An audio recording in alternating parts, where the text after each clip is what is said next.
ลิปนี้เป็นพิกอาคาร์ดแมสเซจนะคะข้อความจากจักรวาลถึงทุกคนที่เจอคลิปนี้นะคะวันนี้มีไพ่ให้เลือก4 ใบ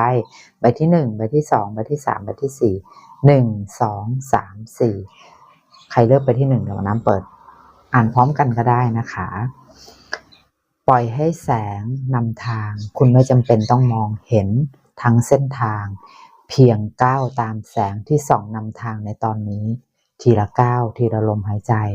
คุณก็จะไปถึงจุดหมายที่หัวใจคุณปรารถนาใบที่2นะคะเสียงแห่งหัวใจบางครั้งเสียงที่ดังที่สุดคือเสียงที่แผ่วเบาที่สุดจงเงียบลงเพื่อฟังหัวใจของคุณมันกำลังบอกเส้นทางที่จะนำคุณไปสู่ความสุขและคุณไม่จำเป็นต้องวิ่งตามใครอีกต่อไปใบที่3นะคะความศักดิ์สิทธิ์ในตัวคุณคือการแสดงออกของจักรวาลในรูปแบบมนุษย์